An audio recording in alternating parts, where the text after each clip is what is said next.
شروع اللہ کا نام لے کر جو بڑا مہربان نہایت رحم والا ہے۔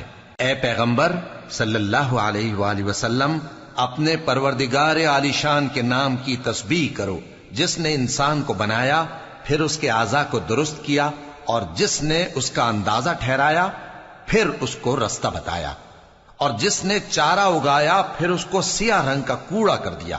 اے نبی صلی اللہ علیہ وآلہ وسلم، ہم تمہیں پڑھا دیں گے، پھر تم فراموش نہ کرو گے، مگر جو اللہ چاہے۔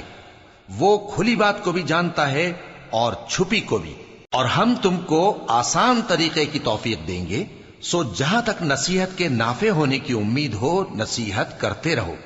جو خوف رکھتا ہے وہ تو نصیحت حاصل کرے گا، اور بے خوف بدبخت اس سے کترائے گا۔ جو بڑی تیز آگ میں داخل ہوگا، پھر وہاں نہ مرے گا اور نہ جیے گا۔ بے شک وہ مراد کو پہنچ گیا جو پاک ہوا، اور اپنے پروردگار کا نام لیتا رہا اور نماز پڑھتا رہا۔ بات یہ ہے کہ تم لوگ تو دنیا کی زندگی کو ترجیح دیتے ہو، حالانکہ آخرت بہت بہتر اور ہمیشہ باقی رہنے والی ہے۔ یہی بات پہلے صحیفوں میں بھی درج ہے، یعنی ابراہیم اور موسیٰ کے صحیفوں میں۔